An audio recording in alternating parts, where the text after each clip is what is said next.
Good morning. Thank you so much for being here. My name is Tanya Kim. I'm the director of the Seattle Human Services Department, and it's my pleasure to kick us off this morning. Our mission at HSD is to connect people with resources and solutions during times of need so that we can all live, learn, work, and take part in a strong, healthy community. So with that, I am excited. I am thrilled that we're here so you can hear from Mayor Harrell as well as our other guests about the critical new city investments that will address our city's greatest need. Supporting loved ones suffering from the impacts of the opioid crisis. You've heard a lot about this. This crisis touches all of us, whether it be our family members, our friends, our neighbors, our colleagues, or someone experiencing symptoms from opioid use disorders on our streets. Mayor Harrell has been committed and compassionately addressing this crisis and providing an evidence-based and evidence-informed public health response. That's been his challenge to all of us. Last year, specifically, he tasked the Human Services Department with making new investments in post-overdose care, opioid medication delivery, and care management. We initiated a funding process incorporating leading strategies of addiction experts. And through that process, we yielded finalists, you'll hear from them, who are longtime experts in the field of addiction and behavioral health management, and taking urgent and innovative approach to addressing substance use disorder. Thank you, Mayor Harrell, for your leadership in this critical space. I know that there are many of you across this region who are also investing in this program area. We thank you also for our RFP, wanting to thank our federal partners with HUD, who allowed us as a city to be creative and responsive with alternatives to supporting our communities in need. And with that, I have the pleasure of introducing our mayor, Mayor Harrell, for the announcement. Thank you.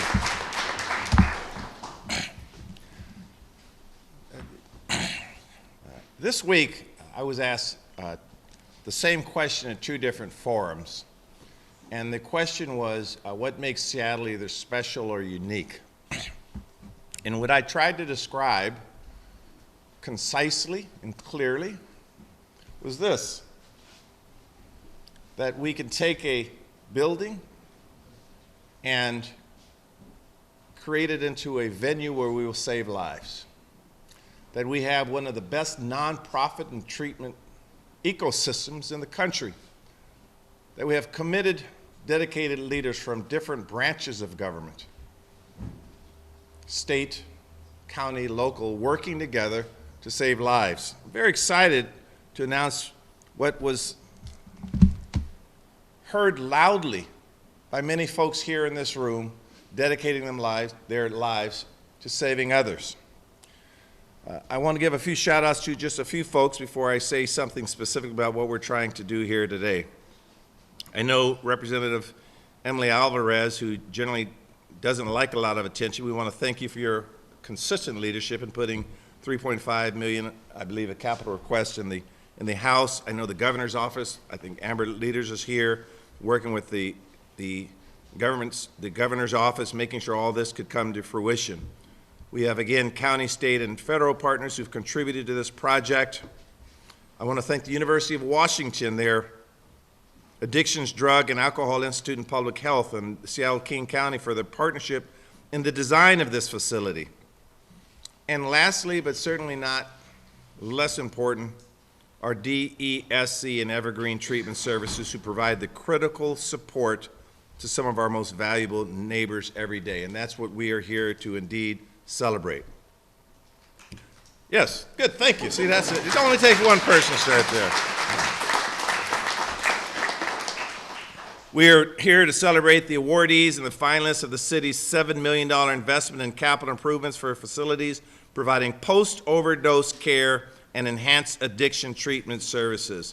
You know, the public health space is not an area where the city historically has operated. But quite candidly, the conditions we see on our streets because of fentanyl require every level of government to step up and be involved in advancing urgent, compassionate, loving, and innovative solutions.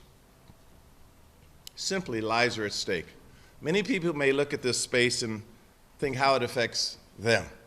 Am I walking around a person, or might I get somehow influenced from a health perspective on someone that's struggling?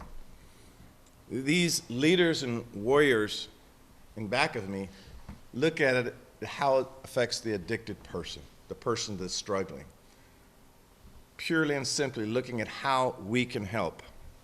This is why our administration prioritized funding for projects providing post-overdose care and mobile medication delivery, breaking the cycle of repeated overdoses by stopping painful withdrawal symptoms to help people find a pathway to recovery and support. What we talk about is self-optimization. They weren't made to just be addicted to this poison that's out there. They were made to be human beings with lives that could be fulfilled for a good purpose, and that's how we approach this work. It's very important that the two finalists, DESC and Evergreen Treatment Services, will be located these post-overdose stabilization recovery efforts in our downtown neighborhoods. This is where people live. This should be a people where we can help people fulfill their lives.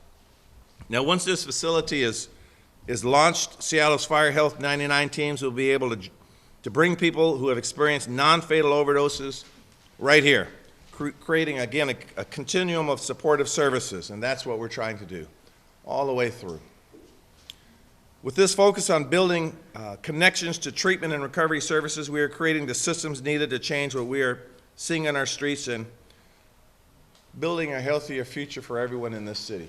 And again, I say with a level of humility, it's really my honor to serve with such fine people that have dedicated their most precious asset, which is their time, their energy, their heart into this kind of work.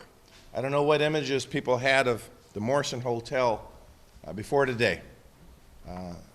It might be the first time some of you, of course, have been in here, and that's okay.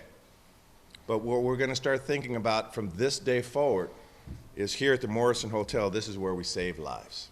So thank you for being here, and to speak a little bit more about this project, I'm going to introduce Stephen Bullock from the Downtown Emergency Service Center, and then we'll have a few other speakers. And Steve, I'll relinquish the non-working microphones to you.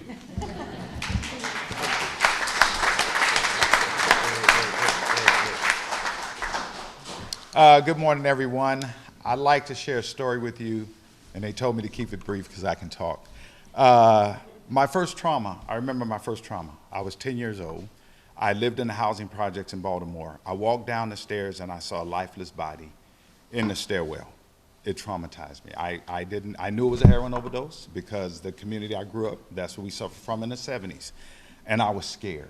I was scared, and the heroin and drugs was the boogeyman for me. I don't know how people got addicted, how they died, but it was just the boogeyman for me. This past week, I get to work, and we have 7 overdoses in 5 days in this vicinity, this 2-block vicinity between 500 block and 600 block. This is not normal. 7 overdoses in 5 days. This is not normal.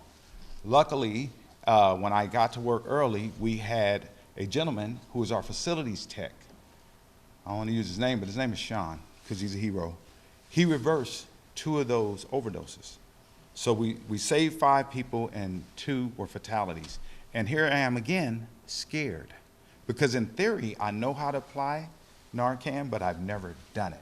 And I'm watching my employee, a facilities tech, just move me out the way and respond like a professional MRT person would do.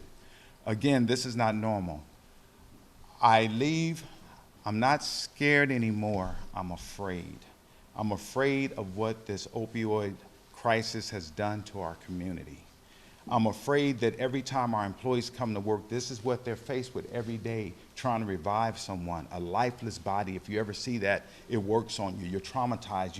You can't even have a normal day. You cannot go back to your office and send an email. You have to get your wellness back before you can even start work. Again, this is not normal.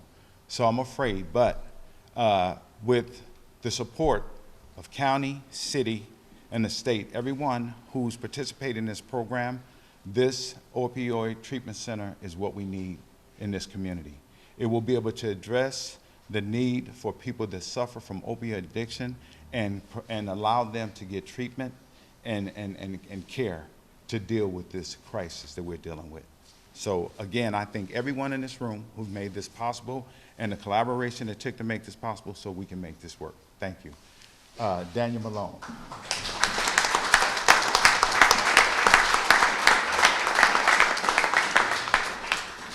Thank you, Stephen. Stephen is DESC's Deputy Director for Operations. I'm DESC's Executive Director. My name's Daniel Malone, and I'm really delighted to be in this space with you all here today. This space is a really important facility in Seattle history. It has a lot of different uses over many years, but for more than 4 decades, it served as a really essential life-saving emergency shelter facility for people. And we've changed that operation into something that works better for people in terms of the physical environment. But we have this wonderful space. High ceilings, big windows, big floor plate that we can do some really wonderful things in. And that's exactly what's going to happen here in this great Pioneer Square space. We're going to create a behavioral health clinic that has a specific component that we're calling the ORCA Center, the Overdose Recovery and Care Access Center, that is going to receive people in the aftermath of an overdose reversal. And they're going to get the kind of care that they need to stabilize and ideally to initiate treatment at that moment.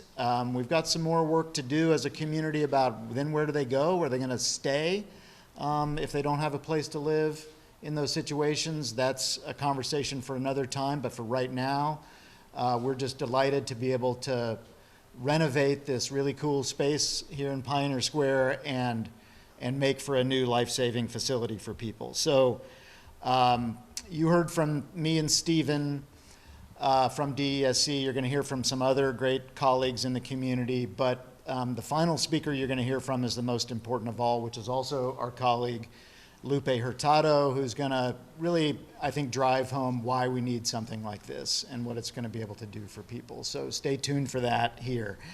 I want to second what both the mayor and Stephen said about the many partners that are making this possible. So you're going to hear from some others here, including the University of Washington Addictions, Drug, and Alcohol Institute, who's kind of the visionary behind what we're about to be doing here. We've had multiple funding partners step forward to make this a reality. You're hearing about the major contributions from the City of Seattle and federal partners here today. I want to also make special mention of King County coming forward for both capital and operating funds for this program that we're setting up. The state of Washington also providing significant both capital and operating funds for this project. The governor supported that in his budget proposal. The legislature made sure this came through. Representative Alvarado is here. This is her district where this life-saving work is going to happen here. Friends from King County Department of Community and Human Services are here. The Public Health Seattle and King County are here. All these folks are actively involved in the planning and preparation work that's been going on to make this thing a reality. And so I really can't thank them all enough. We've had significant support from business leaders in bringing forward the funding that the pressure to make sure there's going to be funding to make this happen, and that includes groups like the Alliance for Pioneer Square and the Downtown Seattle Association and former Governor Gregoire's Challenge Seattle group. So we really thank them all as well. And I think that is mostly what I wanted to say about what we're going to do here. So thanks. Oh, and I'm sorry. A key catalyst to making this happen was a private donor. His name is Peter Shapiro, and he's here with us today.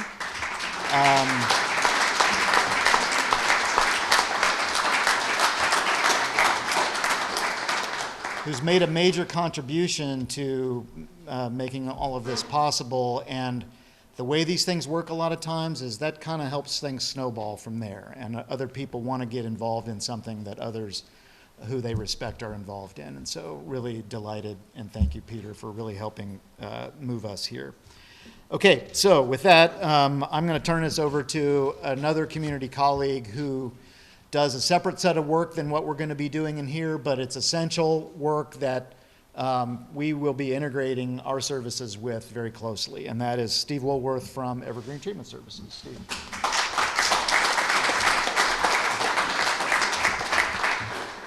Good morning. We at Evergreen Treatment Services are honored and appreciative to be considered a finalist for this capital award. We are already working with the capital team and the Human Services Department to rescope our project in the wake of the catastrophic flood we endured during the deep freeze event in January. These dollars represent an important contribution to what will be a health and recovery campus on Airport Way. I can assure you we rescoped this project to meet qualification requirements. Our campus will be a key component in the care pathway that starts here with the Post-Overdose Stabilization Center operated by our long-term partner DESC. After 23 hours, participants will need to continue their treatment for opioid use disorder, and our campus will be uniquely positioned both geographically and clinically to be the next step in the care continuum. Also uniquely positioned is our mobile methadone unit, which we just deployed to Pioneer Square last week. At present, we're dispensing life-saving medication to 138 patients in downtown, 121 in Belltown, and 17 in Pioneer Square, a number we expect to steadily increase over the weeks and months ahead. Our next mobile methadone unit, paid for by an award from the City Council, will be arriving in June, and we hope to have it licensed and on the street by July. So we are deeply appreciative to the City Council and Mayor Harrell's administration, along with the state legislature, and particularly Representative Alvarado, as well as King County, for their support, their partnership, and their leadership in this work. And let me just close by saying that when Mayor Harrell was elected, he was adamant that he had no investment in locking up those who are sick and suffering on our streets. These investments demonstrate his continuing commitment to expanding behavioral health supports right here in downtown where they are deeply needed. Speaking as a representative of the provider community, I probably don't need to tell you we've been through some really hard times and trying times with what we're up against, but I'm increasingly confident that there are better days ahead. Next, I'd like to bring to the microphone another close collaborator and colleague, Dr. Caleb Banter-Green. Thank you.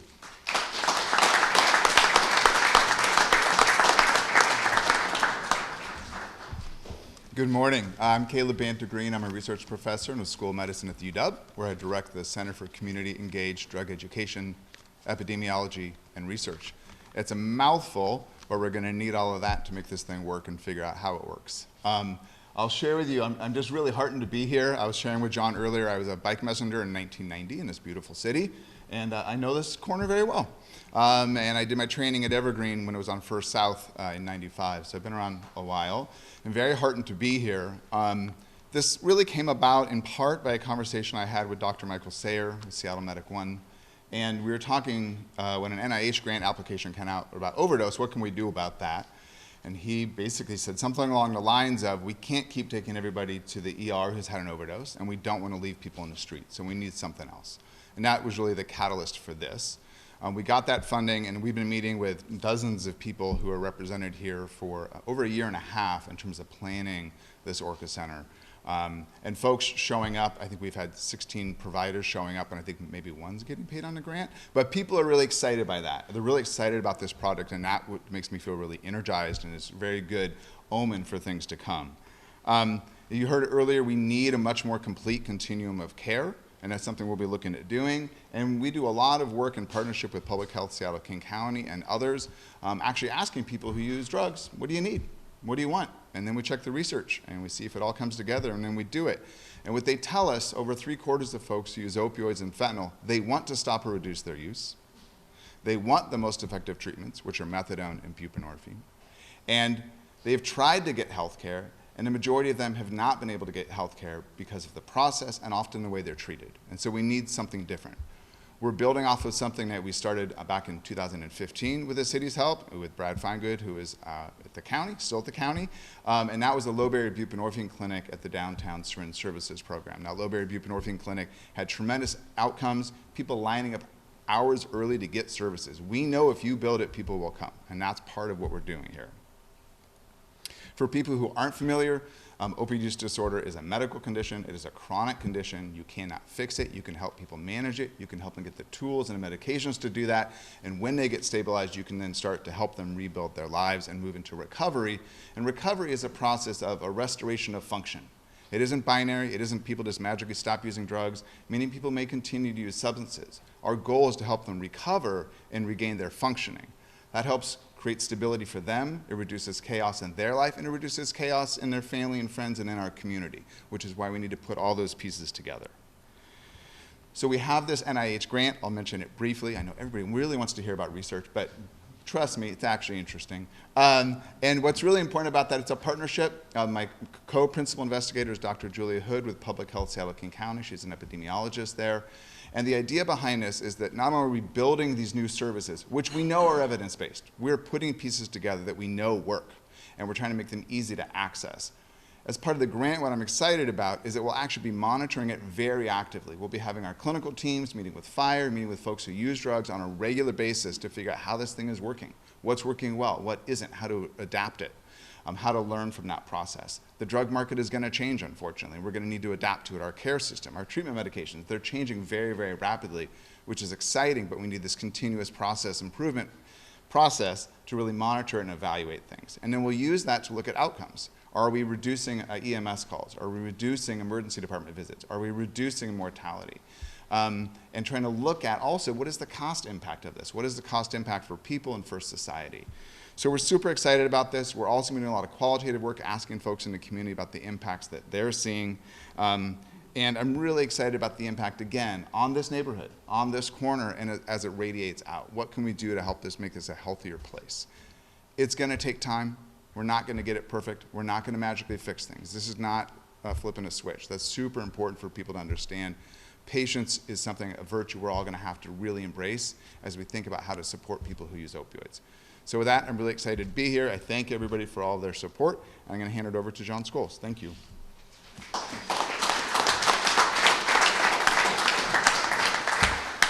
Well, good morning, everybody. It's a pleasure to be here as the President and CEO of the Downtown Seattle Association, and also as a member of the board of the Downtown Emergency Service Center, along with some board colleagues, Sandeep and Brianna and Peter. Peter, thank you for your investment again in this facility, and alongside some of the great staff members of this incredible organization, DESC, that does incredible work in our community.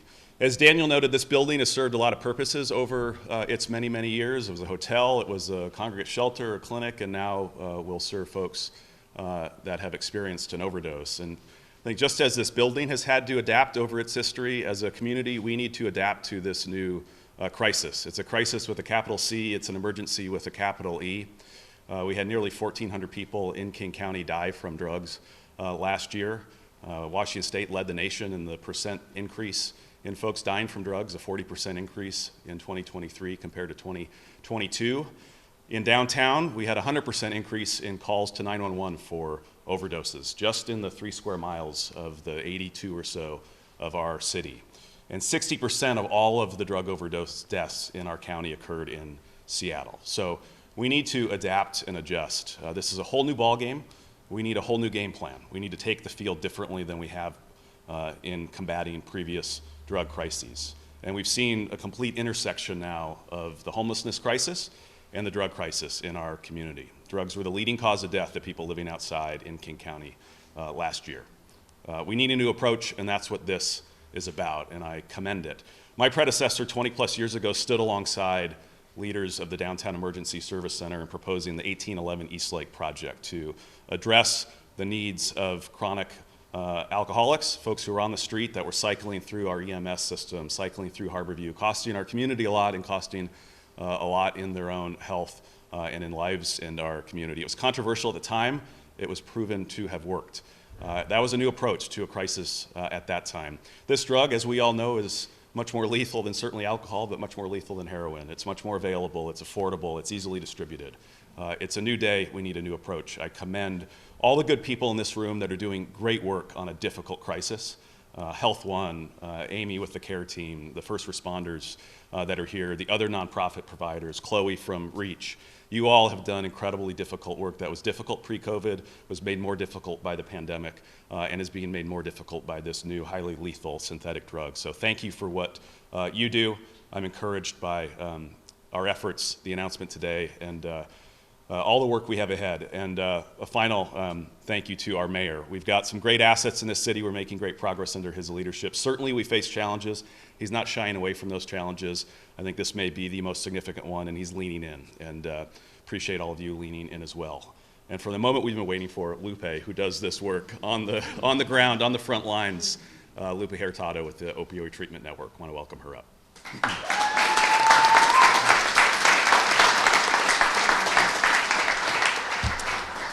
Good morning. My name is Lupe Hurtado. I'm a peer counselor with the Opioid Treatment Network, also called OTN. OTN is a low barrier program that offers medication for opioid use disorder. OTN primarily offers medications such as buprenorphine and Sublocade to support clients who want to reduce or stop their opioid use. Buprenorphine has been proven to reduce the risk of overdose, manage opioid withdrawal symptoms, and decrease cravings. As a peer, I use my experience to help clients navigate medication management and support goals around harm reduction and health. I also have experience with opioid use disorder and using these medications to establish my recovery.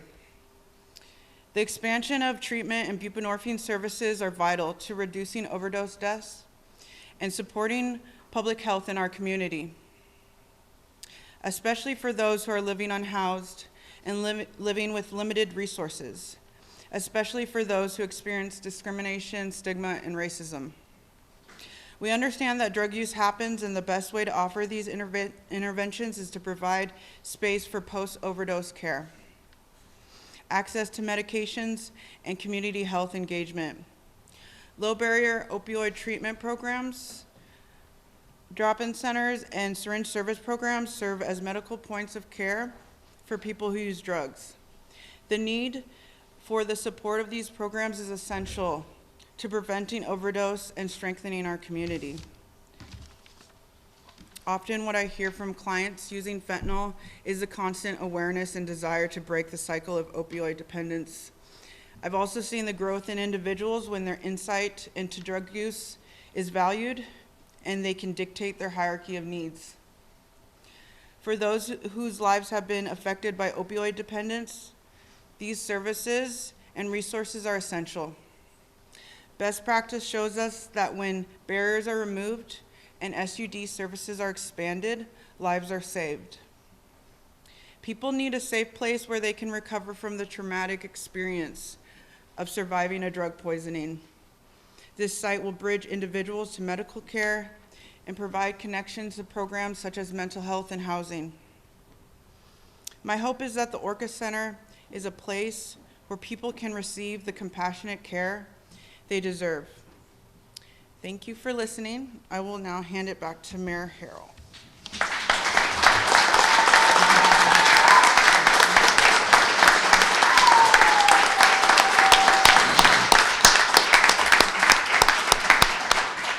That applause was not for me, Lupe, walking to the podium. Again, I'll close and we'll take some questions, but I want to close by, again, you heard it better. I won't even try to repeat the brilliance that came out of these folks in back of me. I want to thank you for your kind words to me personally, but more importantly, I think what we heard was levels of government are working. Volunteers are working. Treatment service providers are working collectively. That's how we're going to get this done. It's so easy and sometimes seductive to start fighting each other. It came together nicely under Representative Emily Alvarado and the governor's office and our county partners, our treatment providers, the volunteers, philanthropy. Thank you. And let's get to work. Let's get to work. And with that, let's take some questions if there are any. Thanks. No questions. Everyone have a great day.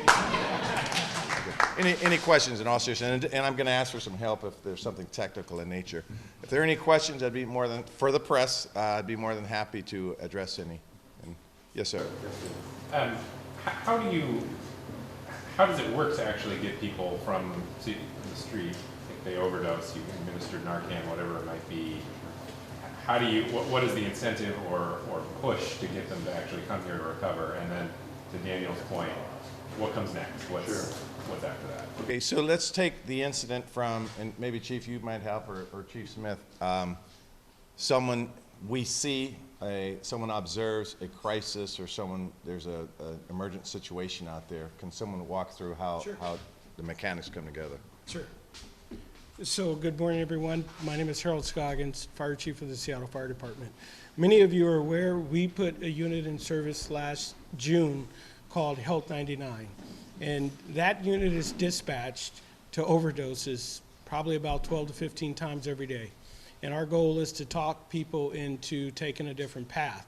So once they're revived with Narcan, our firefighters and paramedics, they're all responding, but once they're revived, if the person says, yes, I want to make a change, Health 99 can now work with our paramedics, give them buprenorphine in the field, and this will become a destination. This happens every single day in the community, and our Health 99 team is doing an amazing job in getting people right now to different places, but this will become a place where we can bring people to every single day. Hope that answers your question. Take the next question. Okay. Yes. Hi. Maybe Lupe could talk a little bit about this, just following on David's question. Can you talk a little bit about sort of what is needed for people immediately after surviving an overdose? You know, what is it that is going to help them in stabilizing and recovery, and sort of what can be achieved in the 23 hours that they might be here? So after a person experiences an overdose and is given Narcan, what the Narcan does is bump all those opioids off of their receptors. And so when they come back from unconsciousness, they want to use, like their body is screaming, you know.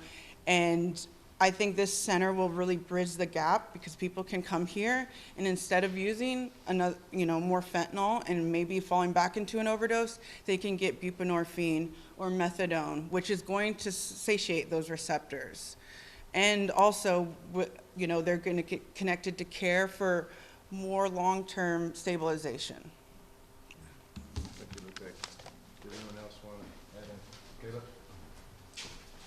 And related to your question as well, I mean, so there's the medical stuff that's going on, but you have a person who feels really bad and doesn't want to feel bad. And right now, the easiest thing to do is to go use more fentanyl, right? And so we're trying to create an alternative that's better than that. And that alternative isn't just the services we offer, it's also folks like Lupe who can have that conversation with people. So the staffing here is super important as well, where it's not just prescribers, but it's also nurse care managers, and it's also care navigators and peers who understand what this is about. And so part of the thing we'll be learning is, we don't think we need to convince people to come here, talk them into coming here. What we think is that if we offer a great place and the word starts to spread, people will want to come here. It's what happened with the low barrier buprenorphine back in 2017.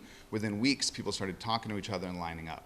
So we actually hope we can build that this will be a place that people want to go to. And it isn't just about sort of that post-overdose monitoring. It also is about medications, but it's also about harm reduction. It's also about a place to get naloxone. It's also about a place to get other supplies and services. That may be the thing that they're able to engage in that day. that's great. We just want people to engage. I think the most important piece here is a place where people can engage and connect with someone. And they may not take advantage of everything you have to offer on the first day, but what we find is that eventually they will. And that's really the goal here, is to create a place that people want to be.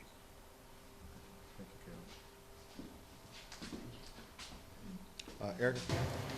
So there's been reporting that the city is talking about doing another emphasis zone downtown, and I'm just curious, you know, how does this square with the drug law against public drug use, and do you have, you know, how do those two things work together, or is there a conflict there because people are going to be afraid of, you know, potentially authority figures like Health 99? I think what you're asking about, which a lot of people may not follow, is, again, we have to recognize, in addition to helping people as aggressively as we can, there's still a need to use police to create safety.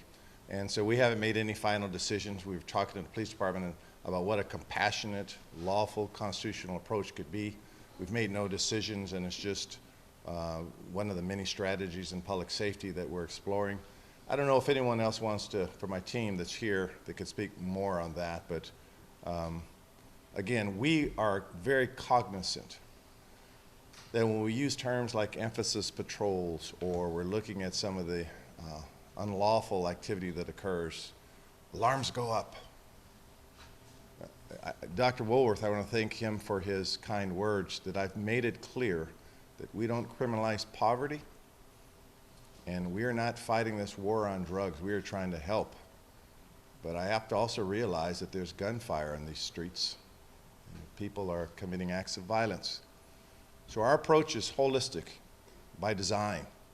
And we have these discussions in all of our departments. I've created a One Seattle approach in our department sort of structure, such that we have structures in place where we talk about it, and we have difference of opinions, and we come out with a good program. So I don't see a contradiction or conflict at all.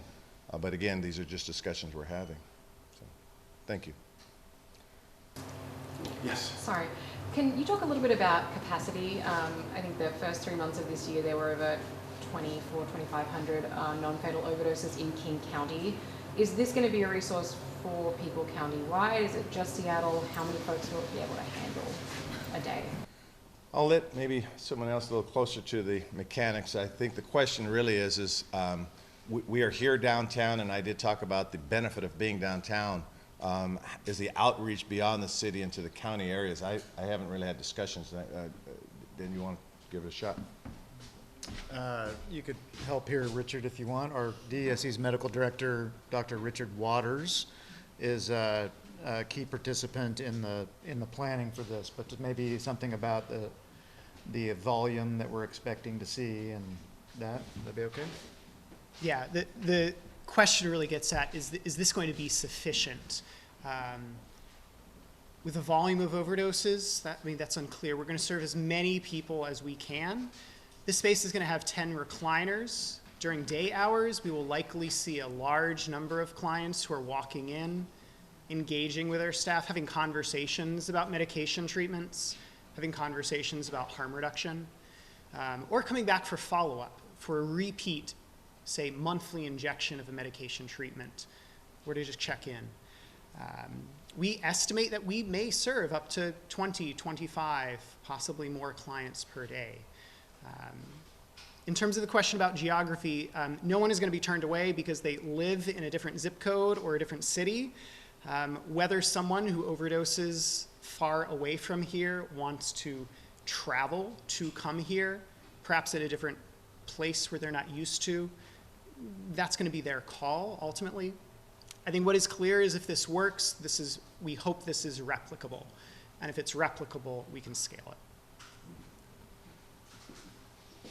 I was getting ready to pose questions, but I guess not. I mean, back to the question I asked before, which is what comes next, and you kind of acknowledge that that's an open question and it might not be sufficient. I was wondering if you can say more about how you sustain whatever progress you make in this space.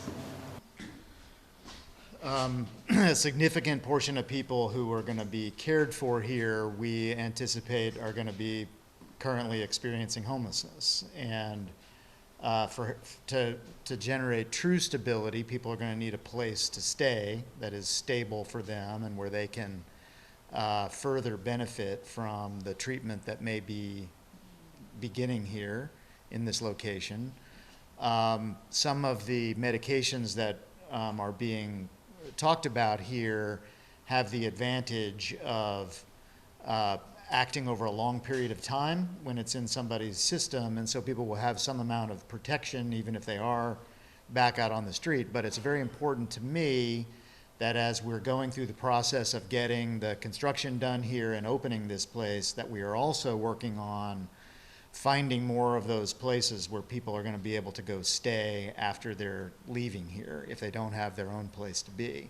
And we've got some ideas about that, but that's what they are at this moment. They're ideas. There are existing shelter and emergency housing programs in the community. Of course, they're all occupied, but some ideas could include some prioritization in those programs, and creation of more programs like those, I think, is going to be essential. Dr. Woolworth may have something to add. Possibly. No? You're good? Okay, thanks, Doctor.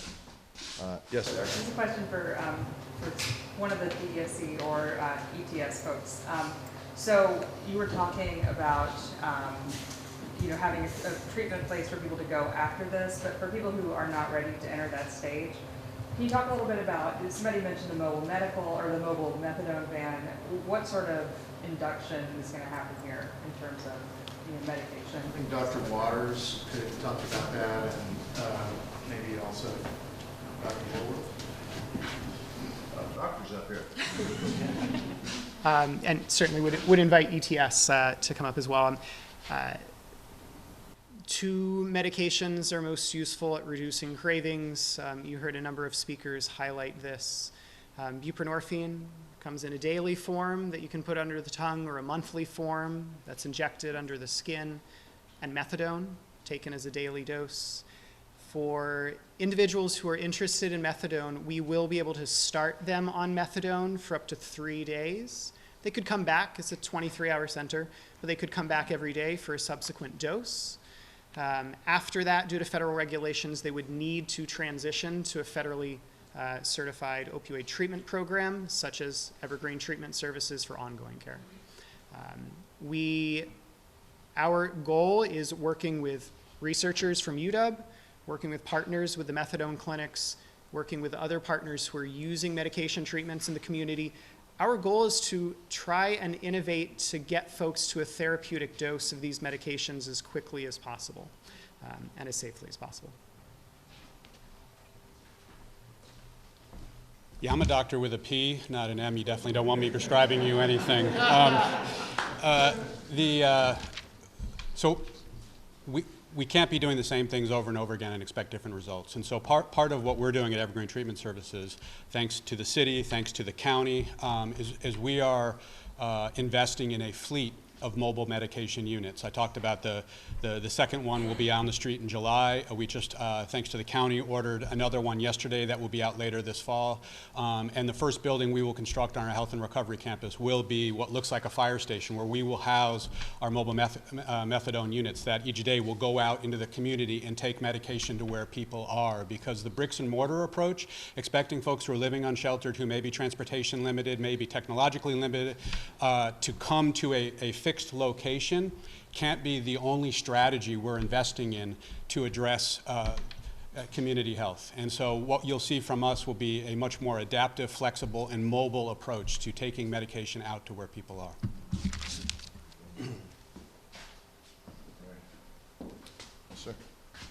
What is the anticipated timeline? Anticipated timelines. Many details to be worked out here, but should things go according to where we think they can go, we could be under construction in this facility in September with an opening in March of next year. Obviously not a politician. He didn't give himself any wiggle room. Barry, you recently helped out the migrants that were living up on Capitol Hill they're saying they were given 56 days by the city. 56 days? 56 days in the hotel, and now they're saying that the city's gone back on that, and they have a week to find more funding.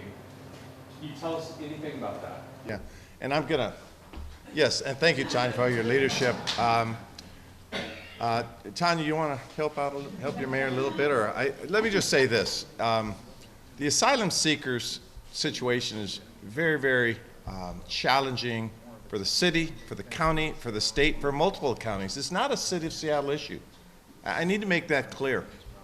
The state did appropriate a budget to work on a statewide strategy, and we are resource strained as a city. We have people that we're trying to help, as evidenced by the press conference today.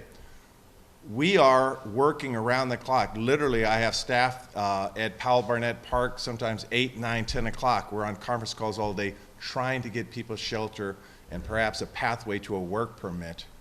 But I think it's unfair for the Seattle to be the only city in this great state to have to address this issue. So in my conversations, and David, I know we're going to talk more about this, in my conversations when I'm talking to the governor, as I did 2 nights ago, and our staff, I'm trying to make sure, and I talk to the other mayors in different cities, how do we address it collectively? And so I'm proud of the leadership that my team has shown in this space. But it's a tough work, and I've talked to other mayors in other cities about how they're dealing with it as well, as from Denver to New York and others. This is a challenge for our country, and our federal government needs to step up as well. But we're doing the best we could, and I don't know, Tanya, you don't have to add anything, but if you want to, please do. Oh, I would love to add something. Okay. And so I was behind the sign. Who was the person who asked the question? Okay, great. Thank you so much for the question. It's a complicated situation, and there are a lot of people involved. So we've got the families, as well as business owners, the hotels. There are lots of well-intended folks on the ground who are providing services and volunteering, as well as community-based organizations who are involved. I will say that there's a lot of hearsay, as well as some confusion, and I can definitively tell you and confirm that the city is committed to offering a certain level of support, and so that 2 months that we've committed to is in place. And so just we have been communicating that. Now, where they are staying, it also depends on the well-being of the families, and so we'll be confirming that as well.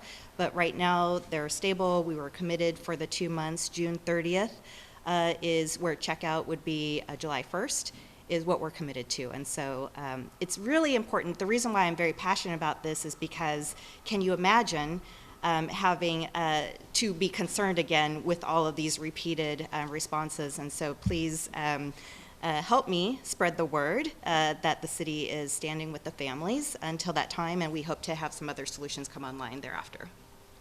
Thank you, Tanya. And with that, I'm not going to take any more questions. But thank you for being here. And again, let's give ourselves a hand for this journey on together here. Thank you very much.